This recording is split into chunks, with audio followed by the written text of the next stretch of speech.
Governu Agénsia ONU diskute hodi hametin kooperasaun para dezenvolvimentu e futuru.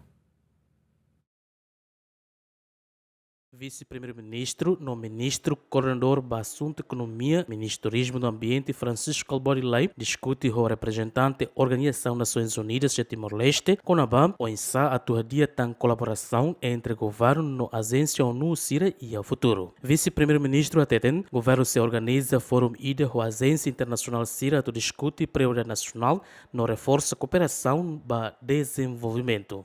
A equipe hamoto a avaliação serviço nia e tina koto kliuba e ha humos atividade na bema ha tina dane nebe a usimekai anessa mos vice primeiro ministro nebe ami turhamoto discute e futuro hanu samaka instituição hirarne hamoto hosi liderança senhora Fuminian, belo serviço de acliutan ao governo e a tempo curto liumai a me atualo tipo de fórum da moto com agência instituição internacional sira a moto como membro do governo sira. Coordenadora residente ONU e Timor-Leste teten encontro nessa oportunidade a discutir colaboração entre ONU e o governo Timor-Leste, inclui partilha serviço no programa Sira nebe a agência ONU Sira implementa e relaram no continua em a cima orientação o governo a guia implementação programa Sira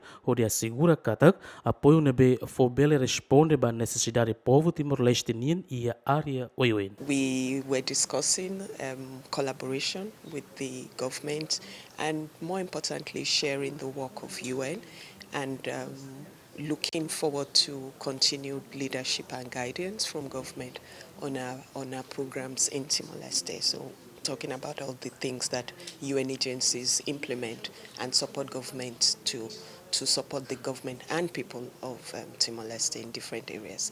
So we hope that this is the first of very many of those kinds of meetings in the UN House, because this is the first time we will have such a high-ranking government official come to the UN compound. So we're very, very happy and we're very privileged to have him here with us today.